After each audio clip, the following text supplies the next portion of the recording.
Hello दोस्तों, तो आज हम बात करेंगे रूपकुंड मिस्ट्री लेक की।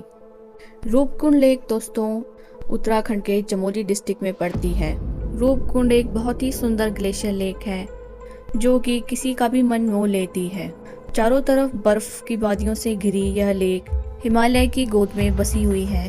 जितनी सुंदर यह लेक है उतने ही गूढ़ इस लेक के रहस्य हैं। यह न केवल ट्रैक करने वालों की पसंदीदा लेक है बल्कि यहाँ पर पड़े नर कंकाल कई वैज्ञानिकों और शोधकर्ताओं के लिए आकर्षण का केंद्र भी है। शुरुआती डीएनए टेस्टिंग में शोधकर्ताओं को यह पता चला कि यहाँ पर पड़े नर कंकाल दक्षिण एशिया से आए हुए लोगों के हैं जिनकी यहाँ पर एक ही घटना में मृत्यु हो गई होगी। लेकिन और शोध करने पर यह पता चला कि जो दक्षिण एशिया से आए हुए लोग हैं यह एक ही घटना में नहीं बल्कि 7 से 10वीं सदी के बीच अलग अलग घटनाओं में मारे गए हैं। यहाँ पर 14 ऐसे और नरकंकाल मिले हैं जिनकी शोध से यह पता चलता है कि वह यहाँ पर पहली घटना के 1000 साल बाद मरे हुए लोगों के होंगे। और शोध से यह भी पता चला कि यहाँ पर पड़े नरकंकालों में से कुछ नरकंकाल मेडिटेरियन सी यानी ग्रीस के इर्द गिर्द एरिया से आए थे।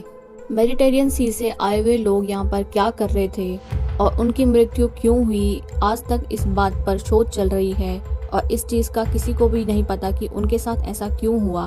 वैज्ञानिकों के अनुसार मौत का कारण पता लगाना भी बड़ा मुश्किल है। ये लोग युद्ध में तो नहीं ही मरे होंगे क्योंकि इस जगह पर युद्ध होना असंभव है।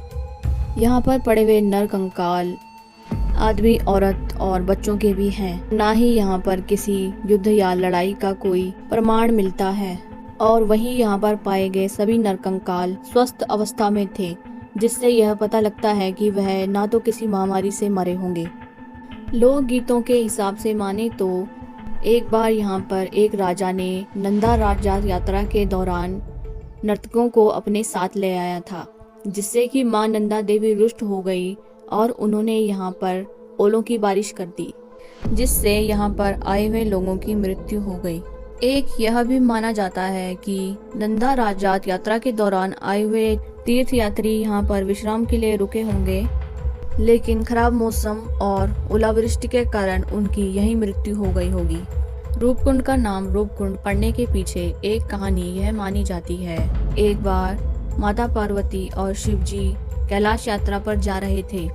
माता पार्वती ने बहुत सारे दैत्यों को मारा था, इसलिए वह स्नान करना चाहती थी, किंतु उन्हें यहाँ पर ना ही कोई नदी ना ही कोई तालाब मिला। इसलिए शिवजी ने अपना त्रिशूल फेंका और वहाँ पर एक झील बन गई जिसे हम रूपकुंड कहते हैं। माता सती झील में नहाई और उस झील का पानी बहुत ही साफ था कि माता सती को अपनी पूरी परछाई साफ दिखाई दे रही थी। इसीलिए इस लेक का नाम रूपकुंड पड़ा। रूपकुंड में नरकंकाल तो पाए ही जाते हैं, साथ में वहाँ पर कई भाले, गहने और चाकू भी मिलते हैं। यहाँ पर पड़े नरकंकालों की खोपड़ियों में बहुत गहरे घाव देखने को मिलते हैं, जैसे कि मानो किसी ने क्रिकेट बॉल से मारा हो। इन नरकंकालों की खोपड़ी की चोटों को देखकर और इनके कंधे और स्केलेटल में आए क्रैकों को देखकर यही लगता है कि मानो जैसे ऊपर से कुछ न कुछ इनके ऊपर गिरा होगा। यहाँ तक कि कुछ नरकंकाल तो ऐसे भी हैं जिनमें आज भी मांस लगा हुआ है और वह अभी तक पूरी तरह से सड़ा भी नहीं है, क्योंकि यह लेक हिमालय में है और यहाँ पर हमेशा टेम्परेचर बहुत ही नीचे रहता है। इसलिए यह माना जा सकता है कि कम टेम्परेचर की वजह से जो सड़ने गलने की प्रक्रिया है वह बहुत धीमी हो गई होगी। कुछ लोग ये भी मानते हैं कि यहाँ पर पड़े हुए नरकंकाल उन लोगों के भी हो सकते हैं जो यहाँ पर एक जादुई मशरूम को ढूंढने आए होंगे, जिसे स्थानीय भाषा में कीड़ा जादी कहते हैं। और यह भी माना जाता है कि इस मशरूम में औषधीय गुण होते हैं। कहने को तो बहुत सारी कहानियाँ रूपकुंड के रहस्य से जुड़ी हुई हैं, चाहे वह वैज्ञानिक तौर पे हो या फिर लोक कथाओं और लोकगीतों के तौर पर हो। एक ही लेक में अलग अलग समय पर और अलग अलग जगह से आए हुए लोगों के नरकंकाल मिलना एक बहुत ही अचंभे वाली बात है और सबको हैरान कर देती है। हो सकता है कि वह लोग यहाँ पर खराब मौसम के कारण मरे हों, या वहाँ पर कोई दुर्घटना हो गई हो, या वहाँ पर एवलांच आ गया हो। यह हम नहीं जानते कि उनके साथ क्या हुआ।